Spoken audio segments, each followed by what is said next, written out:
Okay, so she's saying our next speaker is Beata Turoňová from EMBL, and she's going to continue on the topic of CTF correction and complicated experiments in tomography. Okay, hi, welcome everybody. I would also like to thank the speakers for the opportunity to present my work here. And I got lucky that Kai was just right now on, because now I do not have to explain to you anything about the CTF anymore, at least not about estimation. So now I'm a postdoc at the EMBL Heidelberg in the group of Martin Beck, but previously I was working with John Briggs, and I will present the work on CTF correction for cryo-electron tomography and the software we developed for that one. It was in the collaboration with my former colleagues Florian Schur and William Van, and of course John. So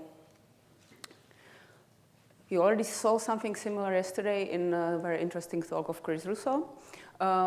We all know that the CTF is bad for our signal. We all know that it modulates the signal and distorts our structure in a way we do not want to. And this is a particular bad in tomography as well. This is not a 2D image or 2D representation of our 3D object. This is already a reconstruction. And if you have a sphere or a disk in your tomogram or in your sample, and you collect the images and then you reconstruct back, then if there is no CTF, then you still get a little bit distorted structure due to missing wedge. So you never really get a proper disk, you never get a proper sphere. It will be always a little bit stretched, and there will be these artifacts from the missing wedge there. But because we have CTF correction in our microscopes, what we actually have when we reconstruct from non-corrected images, we get something like this. And you see it's really bad. So it's, again, distorted, but also it's very blurred, and there are all these flipping intensities that go down and back. It kind of looks like when you throw a stone into the water. And of course, that's not something we want, because if you want to average the structures, but even if you just want to look at them, you do not want them to look like that. That's why we have to really correct for that one. And in tomography, this problem is slightly more challenging than in a single particle for two reasons. First, if we imagine simple case when we have a really thin specimen, which we usually don't have, but if we have it, and we record our first image at a 0 tilt, then this image will be modulated with a single defocus value that corresponds to this D here, which is fine. But we are tilting in the tomography, meaning that when we go to higher degrees, we clearly see here that the structures that are kind of somewhere here have a different defocus value than the structure that are here. And that results in something we call defocus gradient due to tilt, meaning that our recorded image is no longer modulated with a single defocus value, but it's kind of gradiently going from the very low to very high defocus, or other way around. So that sounds bad, but for that we can actually correct pretty nicely, and for many years there are so-called 2D strip-based approaches for CTF correction. What it means, it's just basically you slice or you stripe this image into stripes, and then each stripe you correct with a different defoci value, kind of simulating this gradient. And that works more or less fine. Unfortunately, in tomography, we typically have a specimen that are thick. And this means that even at the 0 tilt, if you look at the space or place here, that you can see that this has a different defoci value than this. And your specimen can be as thick as 600 nanometers. So the difference can be really, really big. And that's something which we called defocus due to thickness, defocus gradient due to thickness. And of course, when you tilt, then this becomes even worse. And this is something that for many years was completely ignored in a tomography. I think for two reasons. First of all, the tomography was not reaching resolutions that were high enough, so we should be worried about it.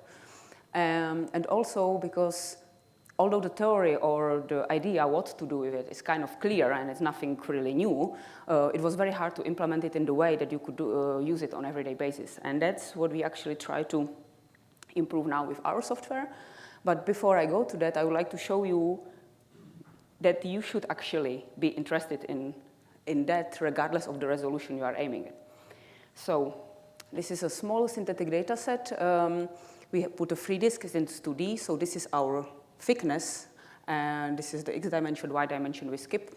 And then if we put 3 disks into that image and collect a typical tilt series and reconstruct, then again, if there is no modulation of CTF, all the disks will be reconstructed more or less like that. So there is still the missing wedge artifacts, but other than that, it's nice. If you don't do anything and just, but we have the CTF modulated signal, that's what we get.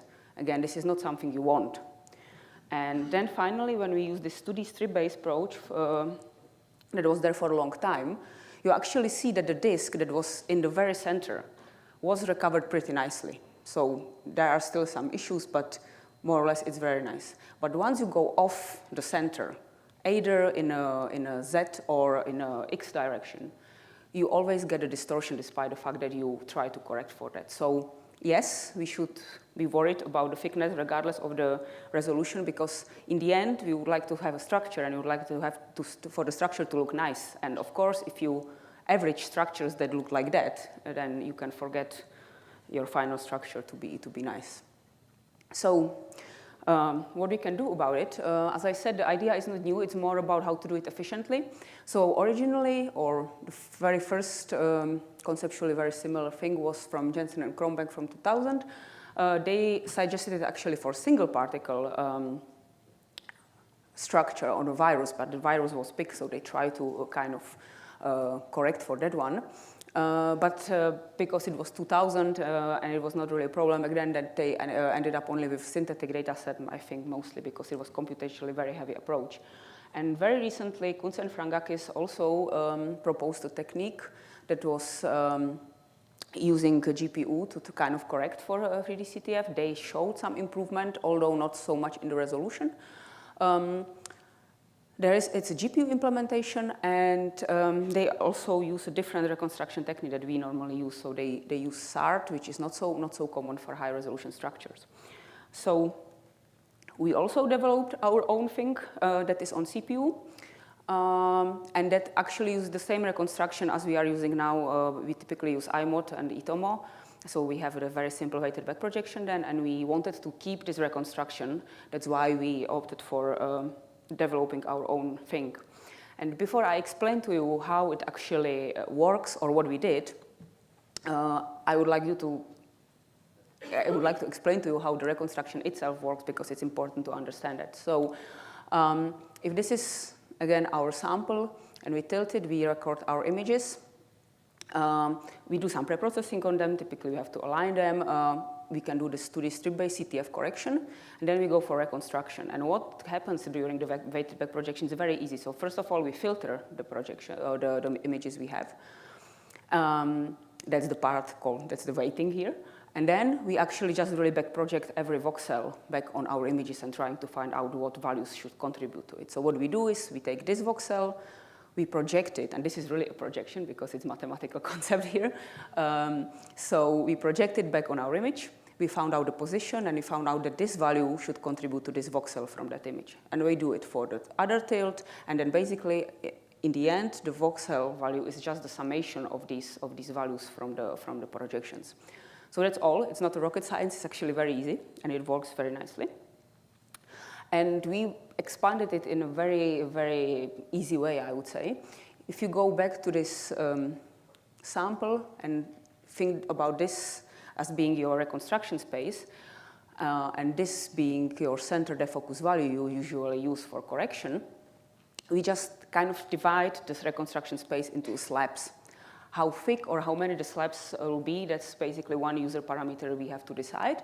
But other than that, that's all we do. We just decide how thick we want to go, and then we divide this reconstruction space virtually to some degree.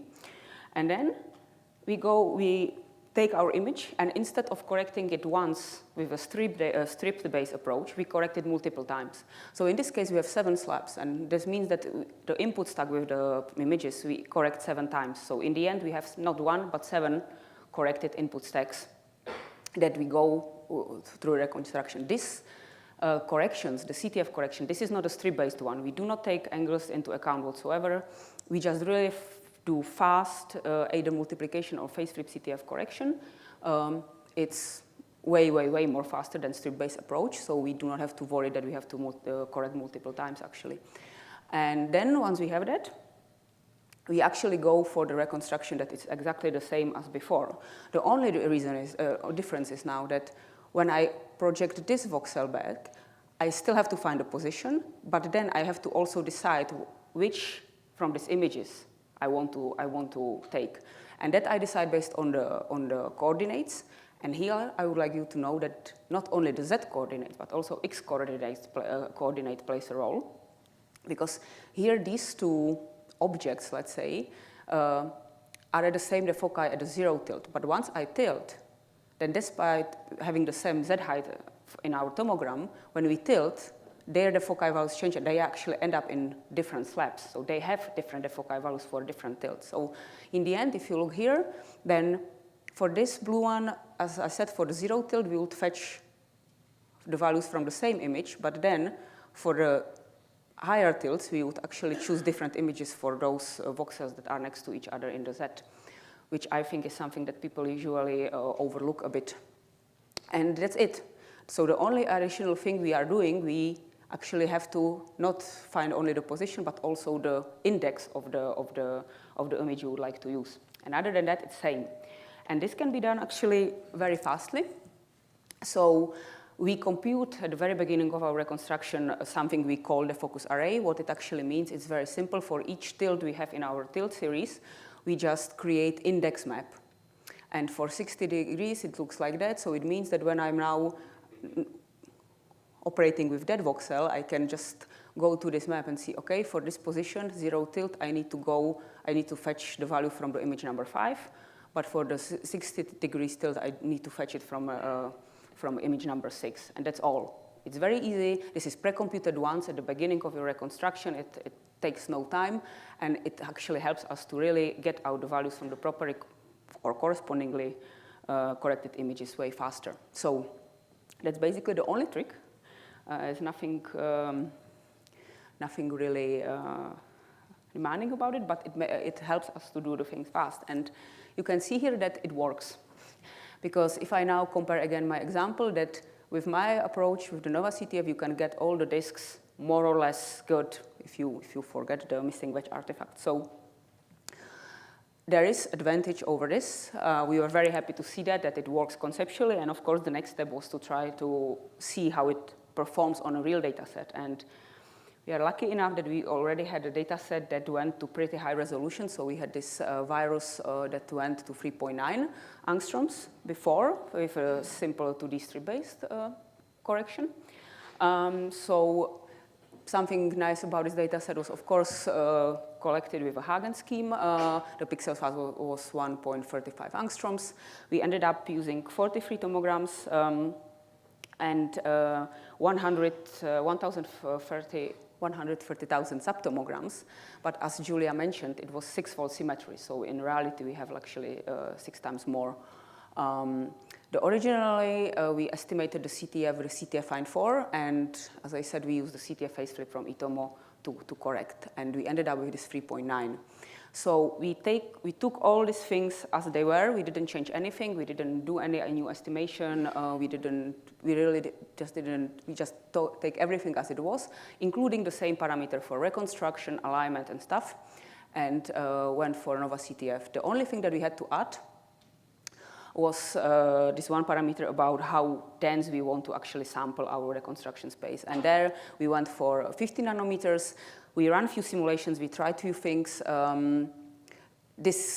to decide on this particular number, it's more of the feeling thing, and it's more also about how far you believe you can go with your resolution, how confident you are that your defocus estimation is precise enough, and all these kind of things. But in general, it's also not very, very hard to kind of try it on. And it's in the end, if you would like to use it and you have questions about it, I can answer them later. So before I go to the results, I would like to mention one important thing now about this data set. It's finally available online for everyone. So if you go to EMDB and look for this one. You can get all the tilt series and you can try whatever you want with them. So I encourage everyone who is developing stuff and was always wondering if it works for high resolution structures as well. For subtomogram averaging, you can now go and really try it. So go ahead. We will see later on that someone already did here.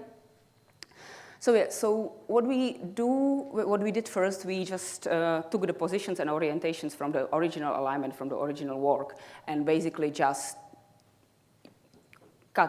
extracted the subtomograms from the 3D corrected tomograms to see the pure difference of the 3D CTF versus the 2D CTF.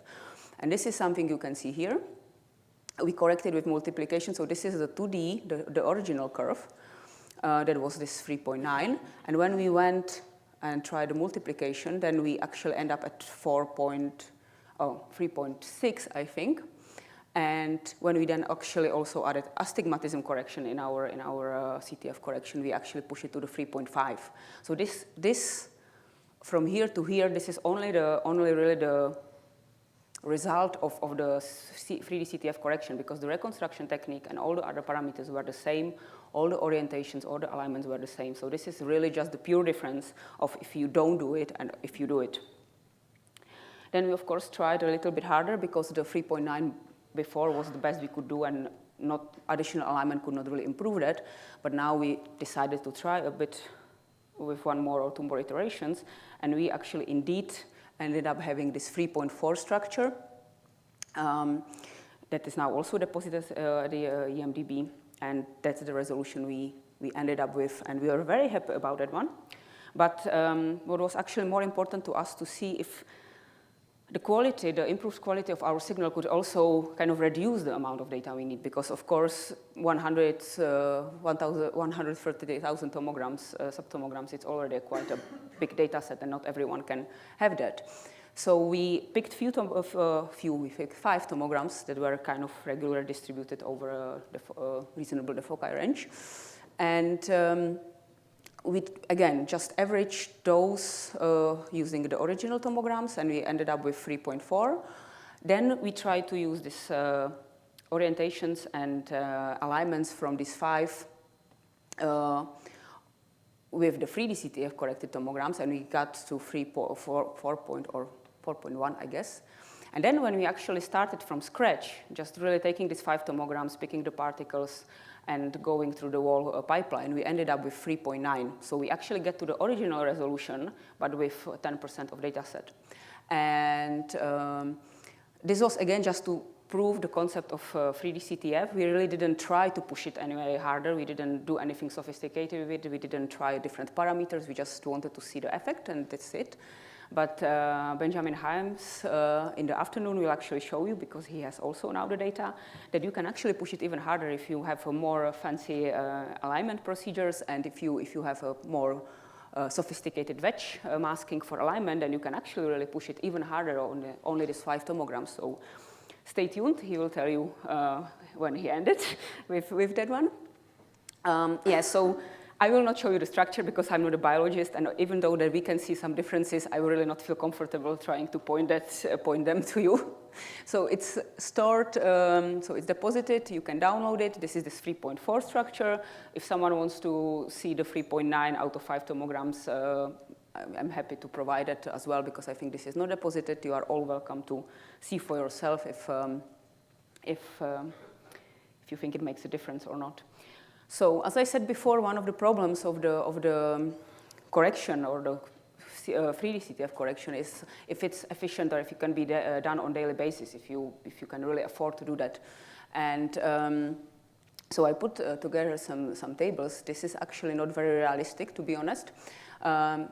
These numbers that we, for the data set I showed you, we used basically 33 corrections per tomogram. So instead of 1 input stack, we had 33. And here, this time is actually showing the difference when you sequentially correct all 33. But what we actually do in practice, we really do it in parallel. So it doesn't take 1 hour. Usually it takes 2-3 minutes to have all stacks done. And in reality, the difference between the total time is not 1 hour and 15 minutes, but it's usually just 15 minutes. So we are pretty happy about that. We are also very pleased that the memory requirements do not grow with the corrected stack, so you don't have to go, you don't have to be worried to go for a really like thinner slabs there, because this will not increase. What however increases is of course the temporary storage. So for this 1 hour before we finish, we, instead of having 2 gigabytes per on one aligned stack, we usually, if you have 33, you have then 100 giga you need to hold. But you delete them right afterwards, so it's again fine with us. So as I see it, these numbers are really not something that should be preventing you from using it, but yeah, depends on what is your storage situation. So to kind of sum up the main features of the software, we try to do it in the way that it's easy to integrate to the eTomo pipeline. So because we kind of have the feeling that it's the most used pipeline in tomographic reconstruction nowadays. As I said, the state parameters, you can actually use the tilt.com files that is produced in eTomo and fetch it directly to NovaCTF. It's just use fetch one command. You have to add this one parameter of defocus step, but that's it. You get the same input-output orientations of your tomogram, so you can really then just proceed with all the standard procedures you are doing with your tomograms as if you used directly eTomo reconstruction. We are very flexible in terms of correction types so far. We have a phase flip and multiplication. But this is not like in a black box, so it's outside the reconstruction. So if you decide that you have a better correction type, you can really use it. You can just prepare this corrected stacks for yourself, and just you have to follow some naming conventions to put them to the reconstructions. But you are more than welcome to try all the other correction types, Wiener filter or whatever you might like. We are also flexible in terms of filtering, in the mean that. In order to parallelize a little bit faster than the filtering or the waiting that's happening before the reconstruction is actually done also outside the reconstruction itself. So again, if you think that the filter in reconstruction is not something you want, you can really exchange it very easily by applying whatever you want. So far, we support as an input file for your defocus estimation. We support iMod, which is or a CTF plotter is actually producing the file, or CTF find 4.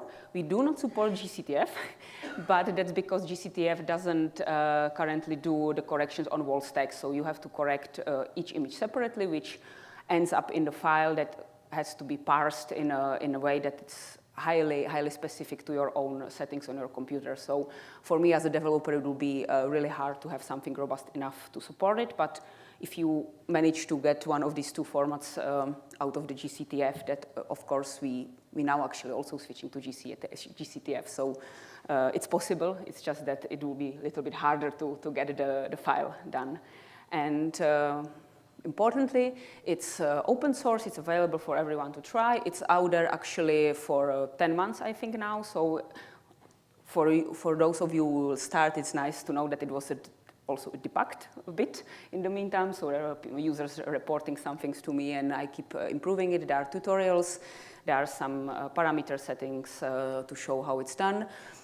I strongly recommend, if you are interested, to really download it from here, because there is the most updated version always there, while on EMBL website, that's the archived version that corresponds to the publication, but the developed one with the new features and new interesting stuff is going to be there. Yeah, and if I still have a time? Yeah, good. Then this is just shortly to show you, because I got a lot of scary emails, or not scary emails, but emails from scared users about, oh God, I did a multiplication and it looks crap. What did I do wrong?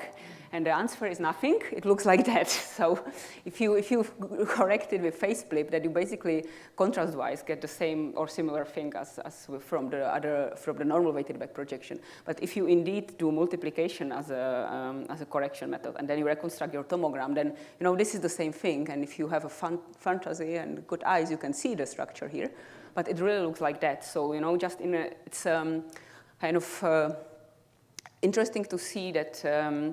Despite this looking that bad, the signal there is actually way better, because when we were always comparing these two methods and trying to improve our structure, that multiplication performed better in terms of alignment and also in terms of final resolution. So it might be surprising, but it works that way. You are more than welcome to try both. Of course, if you want to pick manually some particles in your tomograms, I do not recommend this. You first have to start with something you see, but once you have your coordinates and your positions, you can maybe you should consider to go to multiplication to have the better results in the end. This is also interesting for everyone who ever wonders about the tomogram quality. We, of course, in tomography don't have any measurements on quality of tomograms. We don't have any numbers we could put on it. We just usually have to go to subtomogram averaging to kind of be able to judge the quality of our tomograms. But this is a nice example where you can see that the visual quality has nothing to do with the signal quality, and that just the fact that you see something nicely doesn't mean that it will actually improve in the end your structure. So it's a useful thing to keep in mind. And to summarize, we managed to do the 3D CTF correction that kind of allows us, which I think is the most important thing, to use a smaller data set to actually get to the sufficiently good resolution. We also kind of show that it performs a little bit better than the 2D CTF correction itself. As I said, it's hopefully easily, I mean, that's for users to answer, but I hope it's easy to integrate to the normal workflow you are using. And we really don't, I mean, for us, the computational costs are so little that we don't really consider it. And we use it on a daily basis now. So basically, whenever I reconstruct now, it's always with NovaCTF. With that, I would also like to thanks to all people that were part of this. So, of course, my colleagues Florian, Will, and John for supervising us. Because John moved from EMBL to Cambridge, so he kind of split into, from my former colleague Simon Matej for testing the thing, Wim for, of course, collecting data and being Wim and taking care of our microscopes. The people from the New Bricks group in Cambridge, Dustin, Julia, Aaron, that is here for testing, and in the end, David Mastronarde for actually very patiently answering all my questions during my painful time when I was rewriting the reconstruction from Fortran to C++. And with that, I actually will not conclude. I have one last message. I would like to have like a take away message from here. So, you know, you should always do the CTF correction. Even if it's not a 3D CTF, if it's just a 2D, it's always better than nothing, because that's what you get if you don't do nothing. Of course, you never see it, because the tomograms have all other different problems. So this is all hidden behind the noise, low signal-to-noise ratio, but it's there. It's screwing up your structures. So even if you just want to look at tomograms and you don't want to really do any subtomogram averaging, it's still something you should consider to do. You should always correct for the CTF, because it will always help you a bit. And yes, with that, I would like to thank you again.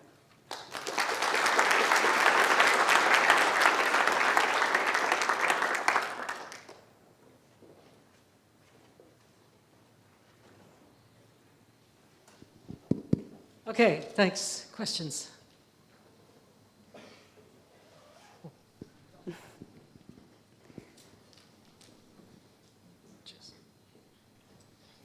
Have you done any tests to see if 3D CTF correction helps with segmentation? No. For us, when I can go back to this multiplication versus phase flip, I would say that it will not help you to use a multiplication if you really want to automatically segment things. That I would go with phase flip. It should be better, in theory, it should be better for even for template-based matching, for instance, because the structure is less distorted in the thing, and then if you fetch the template, that it should actually give you a better cross correlations also for that one. So I would say yes, but honestly, we didn't test it. So we don't, because right now we don't have any projects that we are actually using a segmentation. So, but if anyone has tried, can maybe comment. It would be nice to know. Yeah, I think there's a question from up there. So I have a question, then I'll comment on the last question real quick first. So I did notice with 3D CTF that in the temple patching, you pick up many more true positives and true false negatives. Yeah. So it is definitely worth the effort. So it's an interesting observation that the phase filtering performed worse than the multiplication by the CTF. But the only thing I can really think is the difference is that you're suppressing your signal near the CTF zeros, which if there's an error in your CTF estimation would be noise. Do you think that is why you saw improvement? And if it is, did you test any higher order terms of the CTF that would further suppress the noise taken to CTF squared? Sorry, I didn't understand the question actually. I didn't hear you. So just. So did you try multiplying by any higher order terms of the CTF? No. Suppress noise near the zeros. No, as I said, it was very. It's very primitive what we do in terms of correction itself. It's just really like very, very easy multiplication and phase flip. We don't do anything sophisticated there. It's worth trying. We also didn't really play with the estimation. So I think tried GCTF, and the values that it spit out were very similar to the one with CTF Find 4. So we didn't bother to kind of really change it because it seems same enough. But there is also always the question here about how good we are in, where our defocus was estimated, which I think also plays a role in the final tomogram, because if you are a little bit off, then of course it also doesn't really help. And of course, the more off you are, the multiplication is way more sensitive to that than phase flip. So yeah. It would be nice just to kind of try to have a multiplication as nice as phase flip, because that would actually mean that your estimation was really good. So it might be a way of trying to improving it, yeah. Okay, any more questions? Okay, I guess because we're running a bit late, we should probably stop. So I'd like to thank all the speakers for this session, for a great session.